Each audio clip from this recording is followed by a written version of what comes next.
You guys, this is Saurav Preeti here, and we are doing our net English preparation, in which I have got a new writer for all of you, and that is Tom Stoppard. So, guys, Tom Stoppard was born in the year 1937, and we know about Tom Stoppard is that he's a Czech playwright who was settled in England. Okay, so his actual name was Thomas Strozler. Okay, his actual name was Thomas Strozler, and we know that Tom Stoppard, also known as Thomas Strozler, okay, is actually a British playwright, and but he was formerly born in Czechoslovakia. Okay, and we know that his family immigrated to Singapore in 1939 to escape the Nazis and then moved to India in 41 to escape the Japanese. तो यहाँ पर ये दोनों points, both the points are very important, that he first immigrated to Singapore and then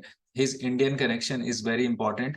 And we know, guys, that in India he for a small part of his life, that is 3 years, lived in India also. Okay, so his father stayed back and was killed in an invasion of Singapore.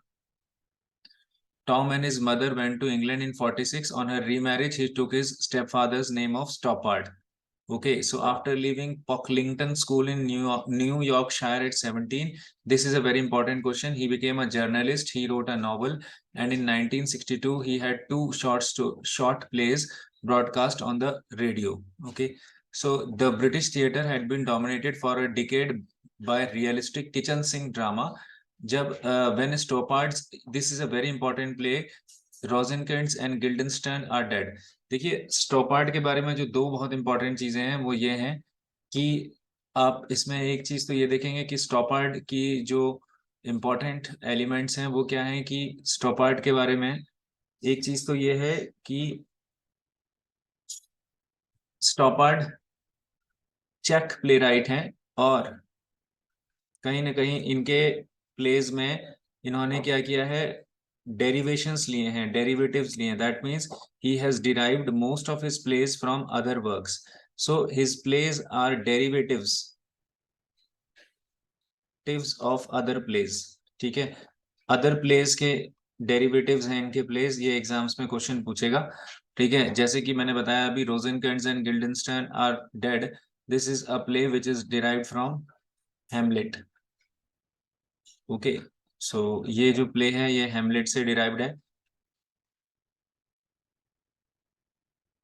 और इसके अलावा हम देखते हैं कि critics recognise in adapt to waiting for Godot also, but where Samuel Beckett had focused on the hopelessness of his two abandoned characters. देखिए Samuel Beckett के बारे में क्या है कि सैमुअल बेकेट ने जहां पर इनके दो अबैंडन कैरेक्टर्स हैं उनकी होपलेसनेस को दिखाया है, वहीं पर स्टॉपार्ड जो हैं वो सेलिब्रेट करते हैं Getty and परवर्स Vitality that can be generated from despair. तो स्टॉपार्ड के उसमें पूरी क्लास जो भी इसको देखेगी अभी या बाद में नोट करेगी कि स्टॉपार्ड के प्लेज में पोस्ट मॉडर्न एलिमेंट है, क्योंकि पोस्ट मॉडर्न क्या करता है भाई, सेलिब्रेट द लेमेंटेशन.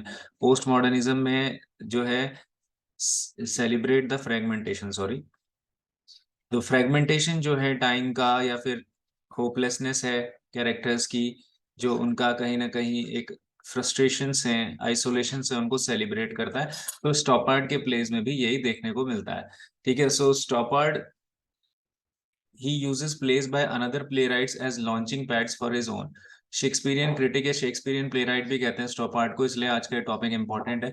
तो इन्होंने हेमलेट के पर बेस था. फिर द रियल इंस्पेक्टर हाउंड, ये भी नोट हो जाएगा, सेकंड प्ले है इनका, द रियल इंस्पेक्टर हाउंड 1968 में आया था.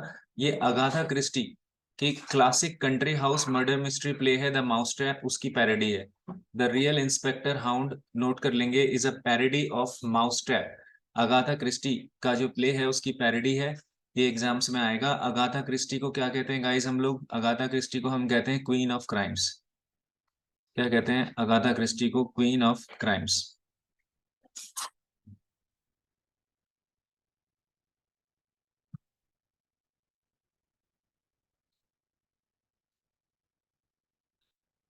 ठीक है, तो ये एग्जाम में आएगा.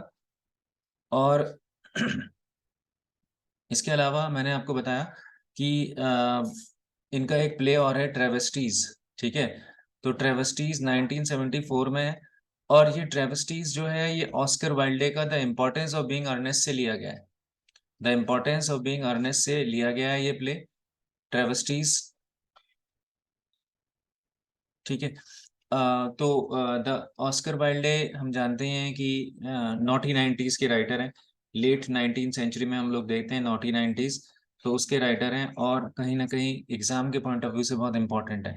तो ऑस्कर वाइल्डे की जो नॉटी नाइन्टीज है उसका वर्क है the Importance of Being Earnest. Naughty nineties age है ऑस्कर वाइल्डे की, the Importance of Being Earnest उसकी एक पैरोडी है ट्रेवेस्टीज, ओके।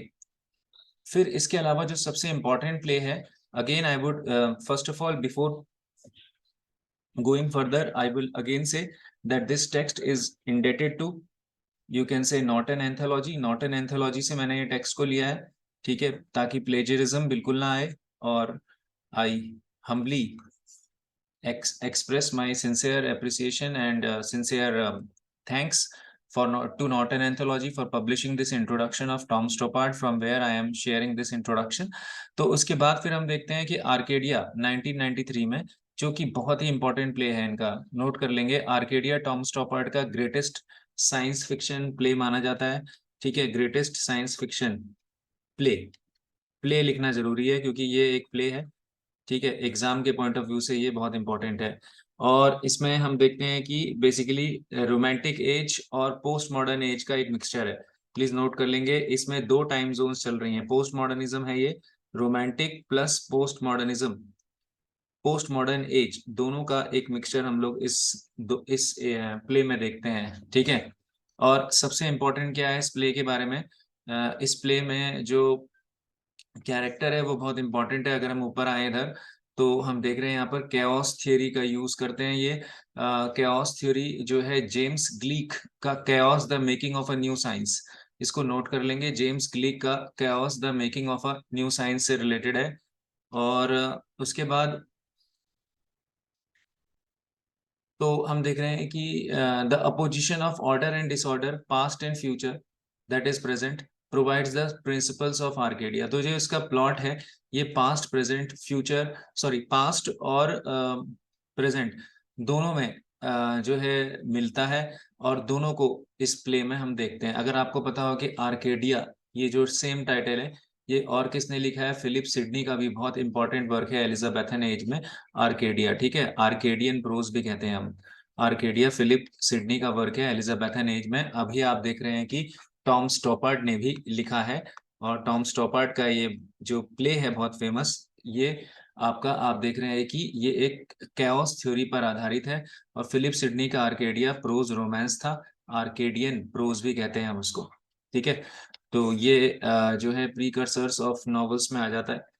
तो अगर हम इसमें आगे देखें, तो इसमें फेमस कैरेक्टर कौन है, आर्केडिया जो प्ले की बात हो रही है, थॉमसिना इसमें फेमस कैरेक्टर है, 1809 में सिचुएटेड है। सबसे मेन है कि इसमें लॉर्ड बायरन का भी जिक्र हुआ है। बायरन रोमांटिक एज के पोएट हैं, लॉर्ड बायरन, ये जो टॉम स्टॉपार्ड का आर्केडिया है उसमें एज अ कैरेक्टर दिखाए गए हैं, ठीक है, ये इंपॉर्टेंट क्वेश्चन है। और इसके अलावा फिर इसमें एक कैरेक्टर है एजरा चार्टर या चैटर, एजरा चैटर जो है ये इसमें इंपॉर्टेंट कैरेक्टर है। फिर वैलेंटाइन करके भी एक कैरेक्टर है। तो इसमें बेसिकली जो है 5 principal characters of Arcadia are engage in the quest for knowledge, ठीक है। तो बेसिकली इसमें टोटल जो सीन्स हैं, 3 सीन्स, इसमें जो सीन्स हैं 3 पास्ट में 3 प्रेजेंट में है। तो 3 सीन्स पास्ट में है, 3 सीन्स प्रेजेंट में है, और लास्ट का जो सीन है मैं आपको यहाँ पर दिखा देता हूँ। इसमें अगर हम बढ़ें, जो लास्ट का सीन है, the seventh and the longest scene brings past and present, that is the romantic and the post modern age together. तो जो ये स्टॉपार्ड का आर्केडिया प्ले है 1993 में, ये प्ले में जो है रोमांटिक एज और पोस्ट मॉडर्न एज दोनों को एक साथ साथ दिखाया हुआ है, ठीक है। तो फिर इसमें बाकी का इसका डिटेल है, इसमें नहीं जा रहा हूँ मैं। इनके late plays includes Indian Ink, ये भी पूछा गया एक बार एग्जाम्स में कि किसने लिखा है, टॉम स्टॉपार्ड ने लिखा है। Invention of love, invention of love में ए.ई. हाउसमैन, ऑस्कर वाइल्डे और विक्टोरियन राइटर्स का एक जिक्र इसमें हुआ है। तो इन्वेंशन ऑफ लव भी एक इम्पोर्टेंट प्ले हो गया, जिसमें कि फेमस कैरेक्टर्स को उन्होंने दिखाया है। तो आपको हल्का हल्का सा रोमन डे क्लेफ याद आ रहा होगा। रोमन डे क्लेफ क्या होता है, जिसमें ऐसे नॉवेल्स जिसमें कि कैरेक्टर्स जो है किसी रियल ऑथर पर बेस्ड होते हैं। तो यहाँ पर इनके नॉवेल्स नहीं है, इनके प्लेज हैं बेसिकली, जो कि रियल ऑथर्स पर बेस्ड हैं। फिर the Coast of Utopia epic trilogy है इनकी, और जिसमें कि ये रशिया पर बेस्ड है। यही एक इनका फेमस ट्रायलॉजी है जो चेकोस्लोवाकिया पर बेस्ड नहीं है, जो कहाँ पर बेस्ड है, रशिया पर बेस्ड है। तो ये आप लोग याद रखना हमेशा ना। ठीक है, ये क्वेश्चन भी आपको अभी आएगा। और उसके बाद फिर हम लोग देखते हैं साथियों कि इसमें फिर लास्ट में क्या कह रहे हैं कि rock and roll explores the importance of rock music in communist Czechoslovakia. Hard problem about the problems of consciousness. देखो, Stoppard shared an Oscar for the screenplay of Shakespeare in Love and also wrote for radio and television, sometimes in the same work between a serious handling of political themes and arabesques of exuberant fantasy. तो यही हो गया serious और comic का mixture. Again आपको बस इतना याद रखना है कि पोस्ट मॉडर्न एलिमेंट्स हैं स्टॉप आर्ट के वर्क्स में। शेक्सपियरियन प्ले राइट हैं ये, शेक्सपियर को मॉडर्न एरा में रिसिचुएट करते हैं। He has succeeded both as often as Arcadia and at the same time. स्टॉपार्ड फिर नाइटहुड मिल गया था इनको, यानी इनके नाम के आगे सर लग गया है, सर टॉम स्टॉपार्ड। 1997 में ही मिल गया था, और 3 इयर्स लेटर इनको ऑर्डर ऑफ मेरिट यानी कि 2000 में इनको ऑर्डर ऑफ मेरिट भी मिला है। ठीक है, तो हमें थॉमस हार्डी याद आते हैं। ठीक है, जो नाइटहुड भी है और ऑर्डर ऑफ मेरिट भी है, दोनों बहुत बड़े ऑनर है। ठीक है साथियों, तो ये आपने देखा स्टॉप आर्ट पर एक जबरदस्त छोटा सा पावर पैक प्रेजेंटेशन था। आइए अब क्वेश्चंस पर बढ़ते हैं। कुछ स्पेशली क्वेश्चंस लेकर आया हूँ आप लोगों के लिए। टॉम स्टॉपार्ड पर अगर हम क्वेश्चंस की बात करें तो इसमें देखते हैं कि फर्स्ट मैरिज किसके साथ थी इनकी, जोसी इंगल के साथ थी, ended in divorce. His second wife, Dr. Miriam Stoppard, has been even more famous among the British than Tom. What was her area of expertise? Medical, literature, theatre या आर्किटेक्चर? तो आप इसमें क्या देखेंगे कि जो सेकंड वाइफ थी इनकी, डॉक्टर मिरियम स्टोपार्ड, ये जो है 1972 से 1992 तक इनके साथ मैरिड रहे। और इनका जो है ये किस फील्ड से थी, she was a medical expert specially related to gynaecological matters. ठीक है, तो गाइनोलॉजिस्ट थी, gynae related to sexual problems for females, तो गाइनोलॉजिस्ट थी। ठीक है, तो ये इनका हो गया। ये किसकी बात हो रही है, सेकंड वाइफ की बात हो रही है, डॉक्टर मिरियम स्टोपार्ड की। So Tom Stoppard was born Tomas Straussler in Czechoslovakia. His family fled the country to escape the Nazi occupation. Which country did they flee to initially? तो initially कौन सी country में गए थे, वो Singapore गए थे। सिंगापुर के बाद फिर वो इंडिया में भी गए थे, बट पहले कौन सी कंट्री में गए थे, सिंगापुर में गए थे। तो ये हमने आपको नोट्स में भी अभी दिखाया था, तो उसी पर बेस्ड क्वेश्चन है। तीसरा क्वेश्चन है, Tom Stoppard's Oscar success in 1998 put him in elite company joining which of the following playwrights as a screenwriting Oscar winner? यानी कि आपको बताना है कि इन चार में से कौन सा ऐसा प्लेराइट था जिनको जिन्होंने जो है प्लेराइट के साथ साथ स्क्रीन राइटिंग पर भी ऑस्कर जीता। प्लेराइट भी थे और स्क्रीन राइटिंग में ऑस्कर भी जीता। इन चारों में से कौन सा ऐसा प्लेराइट है टॉम स्टॉपार्ड के अलावा जो कि इस रिकॉग्निशन से जिसको नवाजा गया है या अवॉर्डेड है? ठीक है, तो बहुत इंटरेस्टिंग क्वेश्चन है गाइस। तो देखते हैं इसका answer. The answer is GB Shaw. Okay, GB Shaw received screenwriting Oscar for the play The Pygmalion. Okay, the Pygmalion play के लिए इनको क्या मिला था, मूवी के लिए सॉरी, इनको ऑस्कर मिला था स्क्रीन राइटिंग में। ठीक है, और टॉम स्टॉपार्ड को ऑस्कर मिला ही है, अभी हमने देखा ही कि शेक्सपियर इन लव के लिए। ठीक है, तो ये जो है playwright as well as screenwriting Oscar winner है। Tom Stoppard won the Academy Award in 1998 for Shakespeare in Love. It was his second nomination. Which movie did he receive his first nomination? तो ये important है, Brazil movie के लिए इनका first nomination था। ठीक है, एकेडमी अवार्ड मिला था इनको ब्राजील मूवी के लिए, और सेकंड जो है बार इनको जो मिला वो शेक्सपियर इन लव के लिए मिला। तो 2 बार इनको एकेडमी अवार्ड है। ठीक है। फिर टॉम स्टोपार्ड्स चेक origins have been a significant influence on his writing, which of the following plays was not set at least a part in Czechoslovakia, इनमें से कौन सा प्ले चेकोस्लोवाकिया में सेटअप नहीं था। तो ये क्वेश्चन मैंने आज ही अभी पढ़ाया था। The Coast of Utopia, we know कि ये रशिया रशिया में इसकी सेटिंग थी, तो ये चेकोस्लोवाकियन ओरिजिन्स नहीं थे। बाकी सारे प्लेज में इनके चेकोस्लोवाकियन ओरिजिन है। फिर ये भी इंटरेस्टिंग है, Tom Stoppard begin his writing career as a, तो इन्होंने राइटिंग करियर कैसे शुरू किया था, as a novelist, as a poet, as a theatre artist, या फिर एज अ जर्नलिस्ट। तो इसका आंसर है guys, we know journalist. When he was 17 year old he started his works as a journalist. तो एज अ जर्नलिस्ट इन्होंने शुरू किया था। फिर early in Tom Stoppard's career he felt uncomfortable in writing plots. He got ground around his weakness by borrowing plots from other works. Stoppard has borrowed plots from all of the following except, तो साथियों हम जानते हैं हेमलेट से उन्होंने plot बोरो किया है, importance of Being Earnest से भी किया है, माउस ट्रैप से भी किया है। उन्होंने किससे नहीं किया, यूलिसिस बाय जेम्स जॉयस। तो ये इसका आंसर हो गया यूलिसिस बाय जेम्स जॉयस।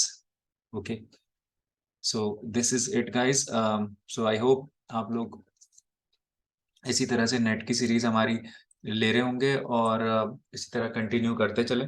मैं फिर अगली प्रेजेंटेशन में आपको एक छोटा सा राइटर और उस पर एमसीक्यूज लेकर आऊंगा। ठीक है, मिलते हैं मेरे अगले लेक्चर में। ठीक, थैंक यू।